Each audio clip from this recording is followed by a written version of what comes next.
He mentioned a very important issue. And it is the issue of how you can recognize the reality and the condition of a person who is hiding and concealing innovation.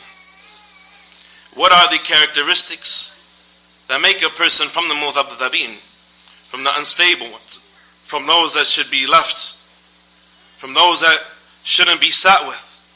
And what are the characteristics that you see from a person who is a claimant to the Sunnah, or his actions are showing other than that?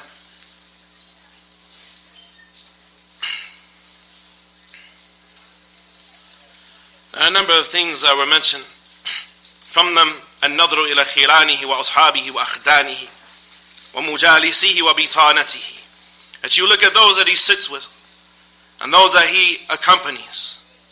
وإلى من يعلفهم ويعلفونه. And those that he is comfortable with and they are comfortable with him.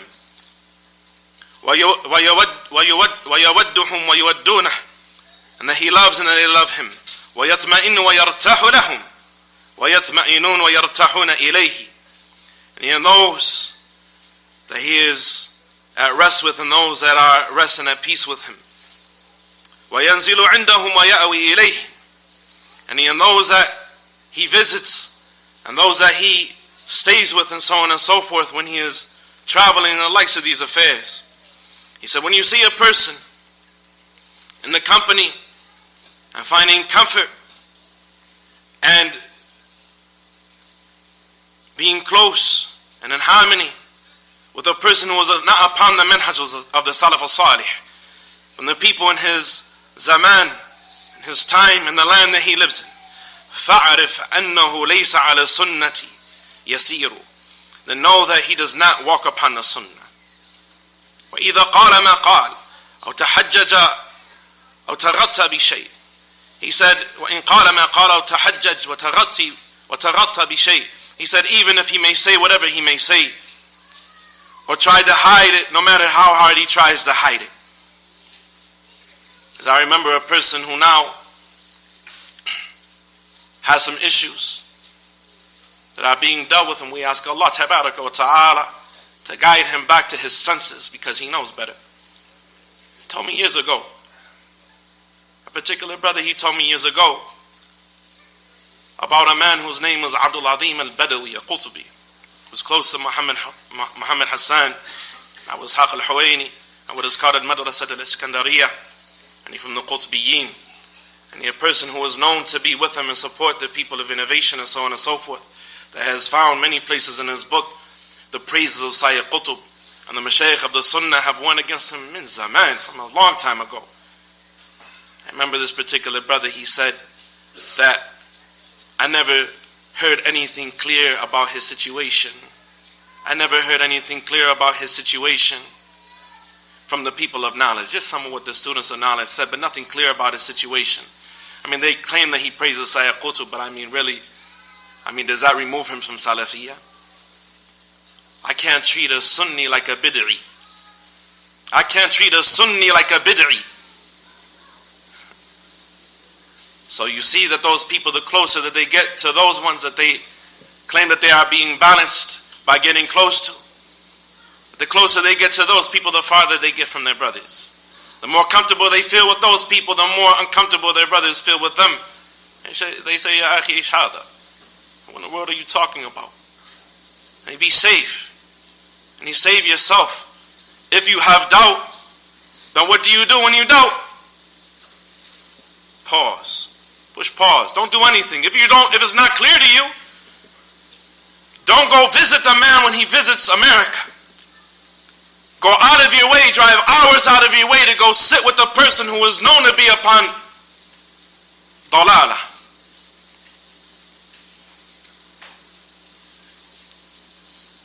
Who is he comfortable with?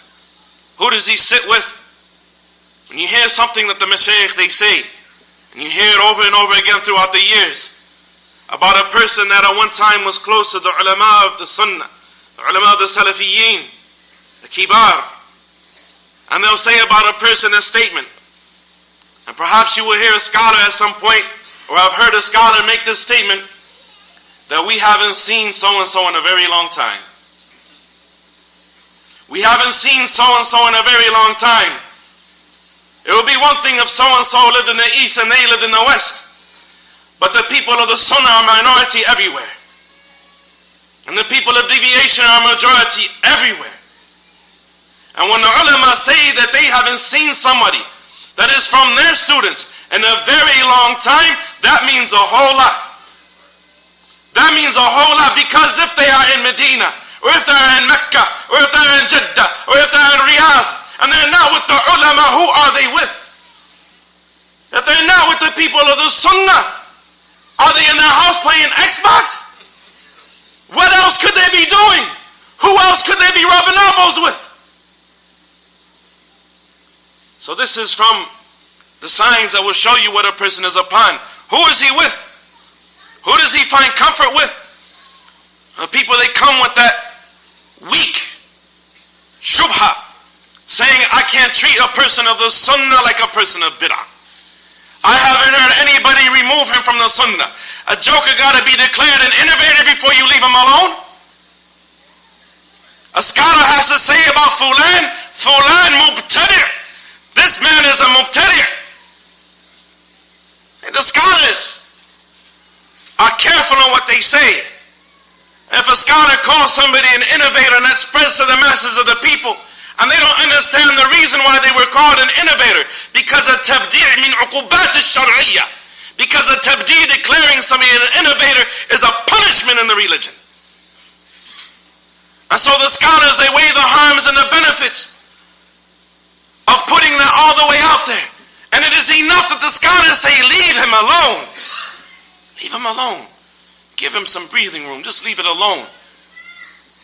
And the scholars amongst themselves may believe a person to be an innovator, but out of fear that will spread fitna and chaos amongst the people, may not put that out to the masses of the people. Leave him alone. Leave it alone. So you see the person that he's sitting with the people of innovation, and he finds comfort with them, and he's not with his brothers.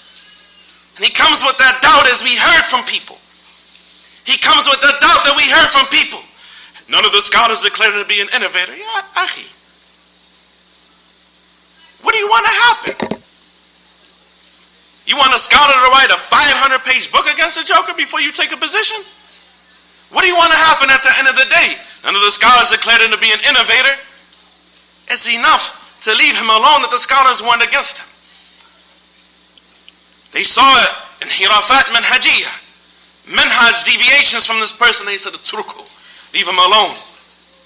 Let him sit for some time. Let him cool out. Let him get himself together. Let him make tawbah and islah and make a bayan, as is ordered by Allah subhanahu wa ta'ala, for those who fall into such situations publicly. They clarify the situation, and until they do, the situation is not clear. What they say, I can't treat a Sunni like a bid'i. I can't treat a Sunni like a bid'i. What about the rest of your brothers? What about the rest of Ahl Sunnah? What about the masajid of Ahl Sunnah from one side of this country to the other side of this country? That you have left them and walked away from your brothers, and won't take the phone calls of your brothers, and won't take advice from your brothers, and have so done about your brothers. Is that how the Sunni is treated? Is that how the Sunni is treated? Or are you treating them like a bid'i? Kama taz'um, as you would claim. The path is very clear. The situation is very clear. We ask Allah subhanahu wa ta'ala, muqallib al-qulub, an yuthabbit qulubana ala dini. The one who changes and alters and controls our hearts to make our hearts firm upon his religion. هذا وصلى الله وسلم وبارك على نبينا محمد.